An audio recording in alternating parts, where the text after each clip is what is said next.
इतने कम परसेंटेज तो मुझे खुद से एक्सपेक्ट नहीं था। तो हाय गाइस, ऐसे शुरू थी। तो जैसे आपने मेरा शॉर्ट वीडियो देखा ही होगा जिसमें मेरा 10th का रिजल्ट निकला था। तो उसमें आपको पता ही होगा कि मेरे कितने परसेंटेज ऑलरेडी आ गए हैं, जो कि है 86.40%। तो अब अगर आपको नहीं पता हो तो मैं आपको बता दूं कि जब मैं अपना 10th का प्रिपरेशन कर रही थी बोर्ड्स का, तो मुझे मेरे से एक्सपेक्टेड था कि मेरे 90 प्लस आ जाएंगे। और मैंने पेपर लिखा भी वैसे ही था कि मेरा आराम से 90 प्लस आ जाएंगे। लेकिन मेरे साथ बहुत सारे कॉन्सिक्वेंसेस हुए जिसकी वजह से मेरा परसेंटेज, एक ड्राइंग का एग्जाम आता है, ग्रेड एग्जाम बोलते हैं उसे, तो वो मैंने एग्जाम दिया था। लेकिन कुछ इश्यू के कारण मेरे वो मैक्स जो थे वो मेरे ऐड नहीं हुए थे मेरे रिजल्ट के अंदर। तो जैसे अभी अगर मेरा रिजल्ट जो आया है वो है 432, और जो मेरा ग्रेड आया था मेरा ड्राइंग के अंदर वो था मेरा ए। अगर आपको पता ना हो तो मैं आपको बता दूं कि मैं ड्राइंग वगैरह भी करती हूँ, मैं स्केचेस वगैरह ही बनाती हूँ। तो जब मैंने वो ग्रेड एग्जाम दिया था तो उसके अंदर मेरा जो ग्रेड आया था वो था ए, यानी कि उसके अंदर मुझे मिलते 7 मार्क्स। तो आप खुद ही जान सकते हैं कि अगर मेरे अभी 432 मार्क्स आए हैं, अगर वो 7 मार्क्स जुड़ जाते तो वो हो जाता 439। तो कि जो मेरा परसेंटेज है वो एटलीस्ट 86 नहीं आता, 88-89 के आसपास आता। और दूसरा चीज जो ये हुआ है कि जो मैंने पेपर लिखा था, जैसे मैं रोज पेपर लिख कर आती थी, और घर पर जितना मैंने पेपर लिखा, फॉर एग्जांपल जैसे मेरा इंग्लिश का पेपर था, तो अगर मेरा इंग्लिश का पेपर होता तो मैं घर पर आती थी और मैं अपना फटाक से चेक करती थी कि मैंने जो जो लिखा है वो बराबर है या नहीं है, सही है या गलत है, वो सब वगैरह चेक करती थी।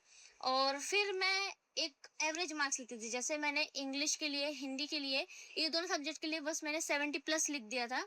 मैंने प्रॉपर मार्क्स किसी चीज़ के लिए नहीं लिखा था। और ऐसे ही मैंने सारे सब्जेक्ट का किया था। तो फिर बाद में जब रिजल्ट निकला तो मुझे इतना एक्सपेक्टेशन था मुझसे कि मेरा 90 प्लस ही आएगा। लेकिन अनफॉर्चुनेटली मेरा 86 ही आया। और मेरे जो मैंने मार्क्स एक्सपेक्ट किए थे वो थे 462, लेकिन वो आया 432। तो मेरे 30 मार्क्स में से 7 मार्क्स तो आप जैसे जानते ही होंगे कि मेरे ग्रेड एग्जाम की वजह से गए, वो मार्क्स ऐड नहीं हुए, जिस कारण मेरा जो रिजल्ट है थोड़ा डाउन हुआ उसकी वजह से। और दूसरी चीज़ जो मैंने आपको बताई कि मेरे एक्सपेक्टेड जितने मार्क्स थे मुझे उतने मार्क्स नहीं मिले।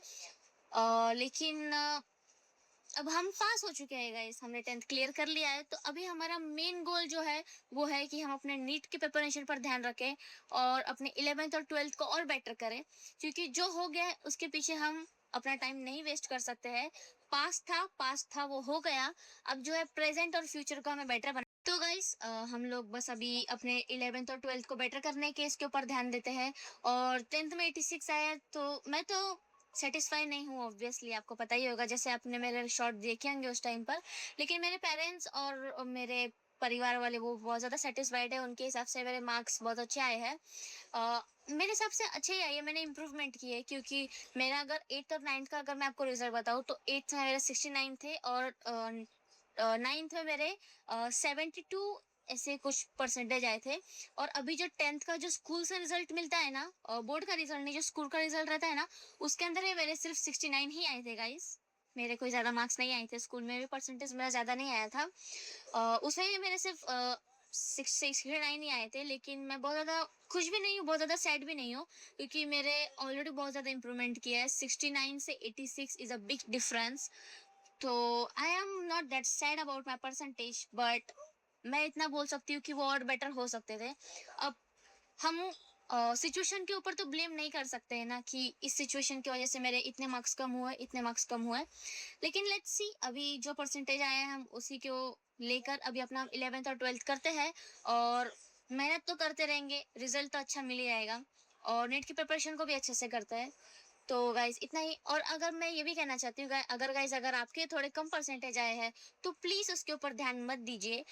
देखिए, बहुत बार क्या होता है, अगर हमारे 90 प्लस परसेंटेज आ जाते हैं तो हम बहुत ज्यादा खुश होते हैं, लेकिन ऑन दी अदर हैंड उसका एक बैड भी इफेक्ट होता है, जिसकी वजह से हम कभी कभी क्या हो जाते हैं, ओवर कॉन्फिडेंस हो जाते हैं।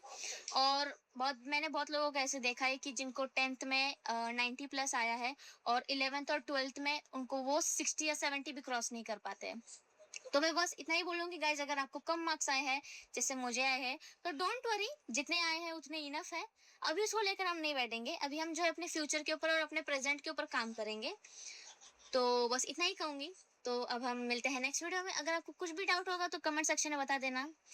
आप तो बताते हो नहीं अभी, लेकिन स्टिल मेरा काम है बोलना। तो मैं आपको कहूँगी, अगर आपको कुछ भी डाउट है कुछ भी टॉपिक के ऊपर, अगर नीट से रिलेटेड है, अपना 11th कैसे करना है, 12th कैसे करना है, या फिर आप मुझे ये भी रेकमेंड कर सकते हैं कि मुझे नेक्स्ट वीडियो किसके ऊपर बनाना चाहिए, तो प्लीज़ कमेंट में लिखना।